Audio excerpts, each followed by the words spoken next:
que vous allez très très bien, que vous avez bien passé ce cap 2018-2019. Au moment où j'enregistre cette vidéo et où je vais la lâcher sur YouTube, on sera encore en 2018.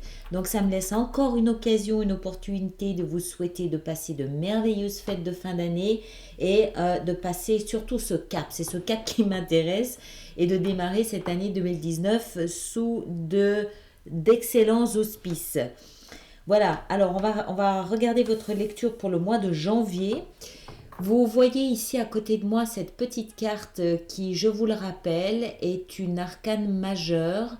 Si vous vous souvenez des projections que j'avais faites pour 2019, la carte du magicien représentait l'énergie que vous aviez à disposition pour le mois de janvier 2019.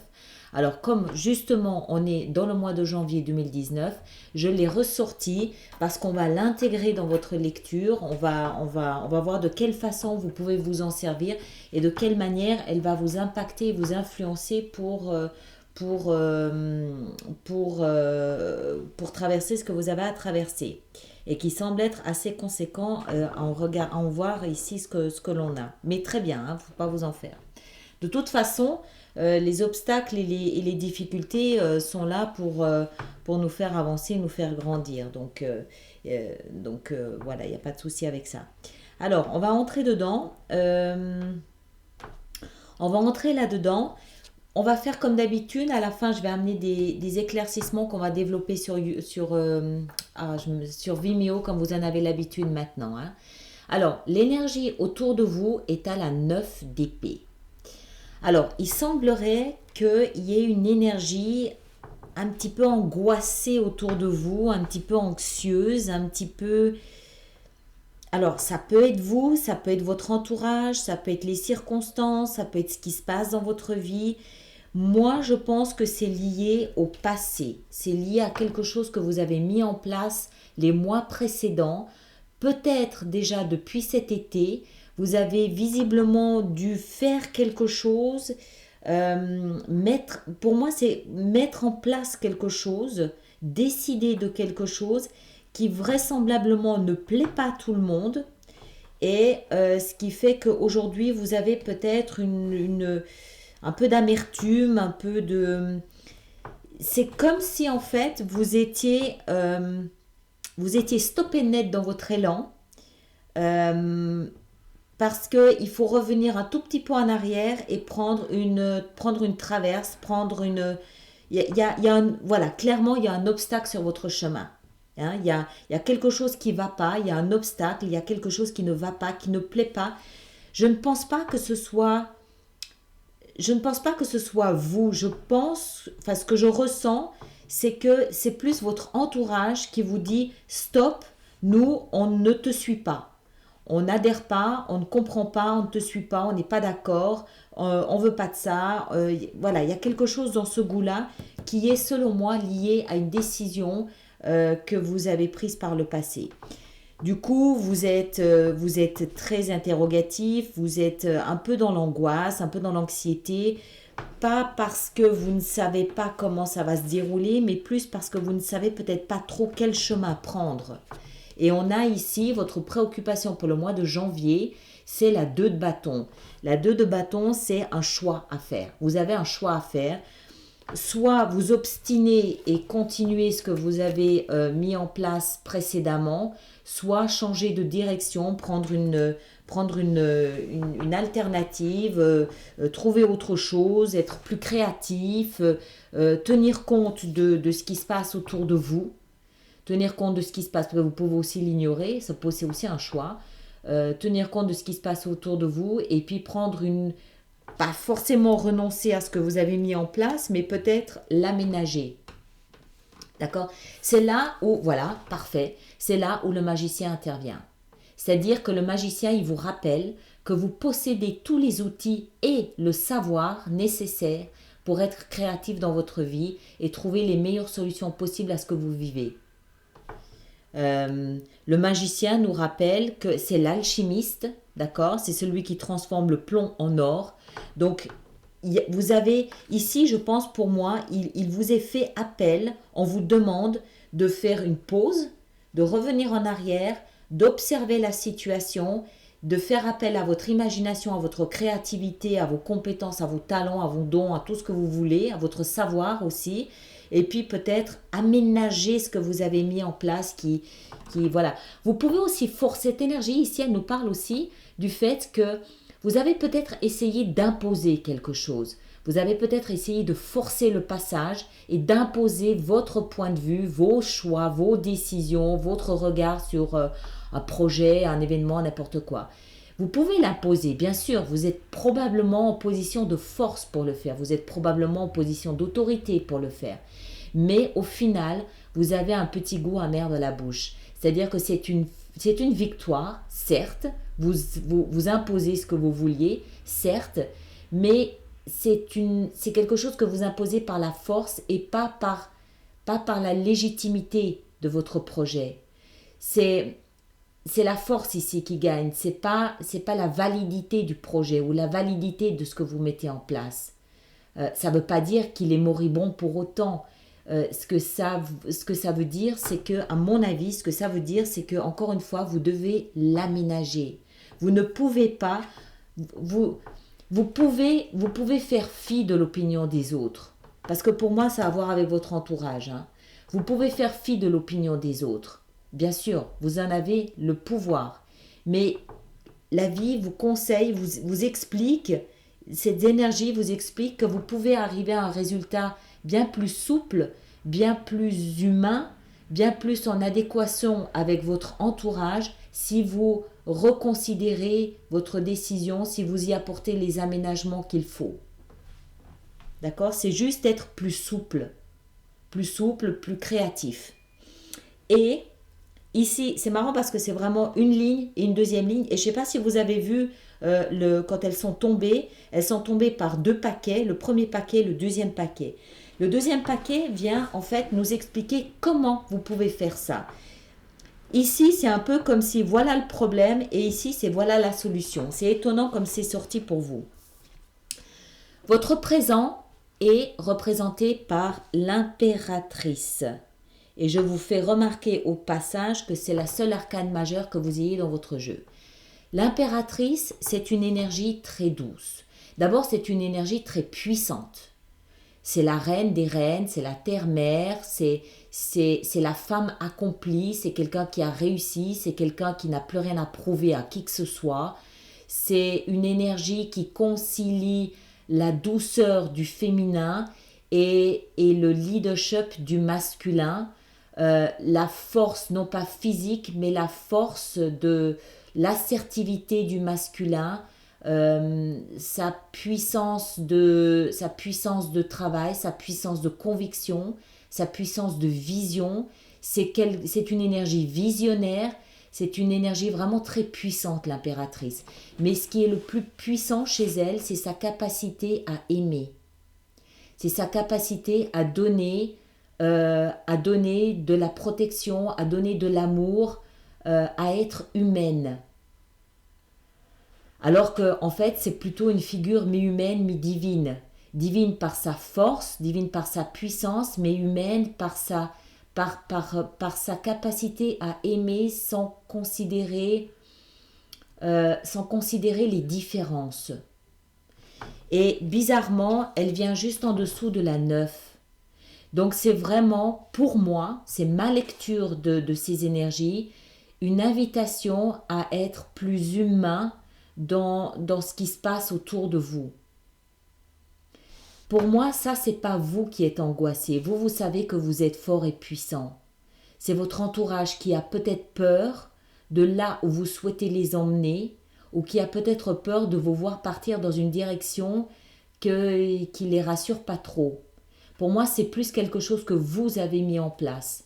Et l'énergie ici de l'impératrice me fait comprendre que c'est une invitation à faire appel à ce que vous avez de maternant à l'intérieur de vous, à faire appel à votre cœur, mais à votre cœur intelligent. C'est-à-dire, c'est pas être solidaire pour être solidaire, c'est pas être généreux pour être généreux, c'est pas être généreux pour nourrir votre ego. C'est pas ça, c'est faire appel à votre fibre humanitaire et à considérer que les autres peuvent avoir peur de choses qui ne vous font pas peur. à considérer que les autres ne sont peut-être pas aussi évolués sur un plan, sur le plan de la confiance que vous. Et les deux positions ici, celle-ci représente votre futur et celle-ci représente votre conseil, le conseil qui vous est donné. Les deux sont des as. D'abord l'as ici de bâton et ensuite l'as de denier. Les as représentent des nouveaux départs. Donc ici, votre futur, c'est un nouveau départ créatif. D'accord? Le magicien. Faites appel à vos outils. C'est un peu comme si vous aviez... c'est un peu comme si vous aviez zappé votre créativité. C'est comme si vous aviez foncé tête baissée dans quelque chose sans vous rendre compte des compétences créatives que vous aviez à disposition.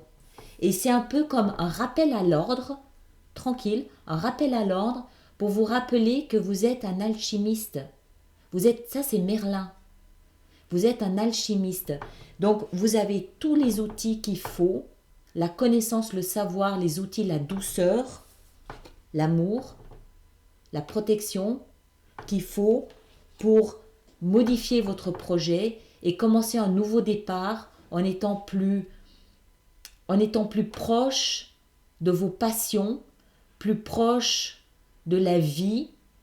Les bâtons représentent tout ce qui est énergie.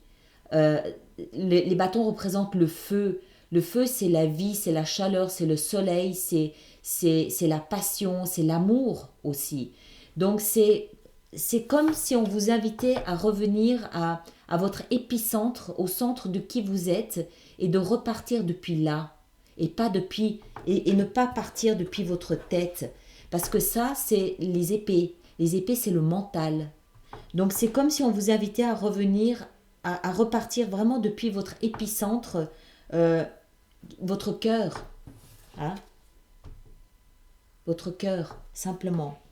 Et le conseil qui vous est donné, ici avec l'as de denier, les deniers représentent plus la terre. Les deniers vont plus avec l'impératrice, représentent plus la terre, la construction lente, méthodique, mais qui est faite pour durer. Donc c'est comme si, la lecture que je fais de ça, c'est comme si, voilà, on vous invite à revenir, à vous reconsidérer sous un autre angle et à remodeler votre projet, à le remodeler en tenant compte de votre entourage et en tenant compte peut-être aussi, de ce que vous pouvez posséder à l'intérieur de vous d'humain. D'accord? En fait, c'est comme s'il manquait la passion à votre projet. C'est le reconsidérer en lui mettant un peu plus de passion et en sachant qu'à partir de là, vous allez lui donner une nouvelle impulsion, un nouveau virage et un nouveau virage qui cette fois-ci est fait pour durer dans le temps. Donc vraisemblablement, vous réglez votre problème d'un entourage angoissé, inquiet de ce que vous souhaitiez leur faire vivre. D'accord? J'espère que c'est clair, parce que des fois ça me paraît un peu embrouillé, mais j'espère que c'est clair, ça me semble être très très clair. Donc on va voir maintenant de quelle façon on peut éclaircir tout ça, vous apporter d'autres éléments qui peuvent vous aider à aller dans une direction ou plutôt dans une autre. Extension, éclaircissement qu'on va détailler, qu'on va détailler sur Vimeo, comme vous en avez l'habitude, n'est-ce pas? Je vais commencer par cette 9. Je voudrais savoir de quoi votre entourage a peur. De quoi il s'agit exactement. Alors, la 9 d'épée. La 6 d'épée. Vous risquez d'avoir des gens qui quittent le navire. Les épées sont le mental. Donc, il peut y avoir des disputes peut-être là aussi. Et il risque d'y avoir des gens qui quittent le navire. On va en rajouter encore une. La 10 de denier. Très bien. Encore une. le valet de bâton. Ok. Alors, on va voir maintenant la 2 de bâton. Ce que vous avez comme choix à faire.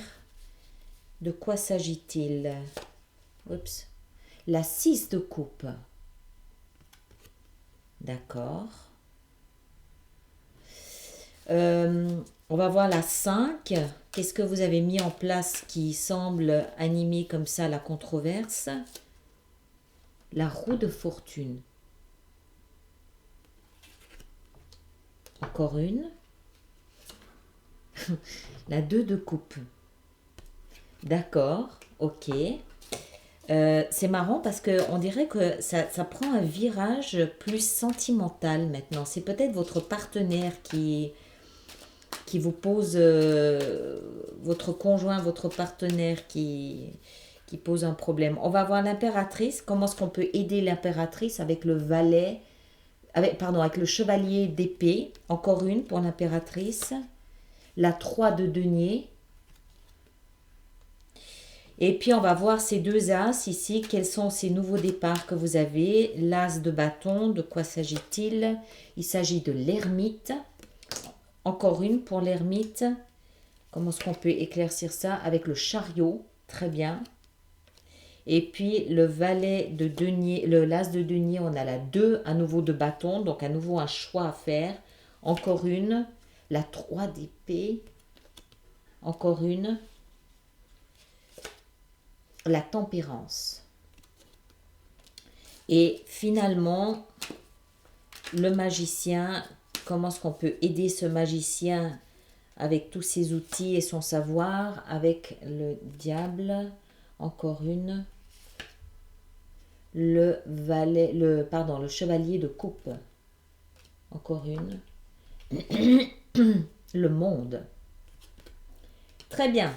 Bon, c'est chargé, hein. Honnêtement, c'est chargé. C'est pas une mince affaire, c'est pas un petit truc là. On va voir, on va rentrer, il faut que je rentre dedans. Là, comme ça, ce serait trop aléatoire.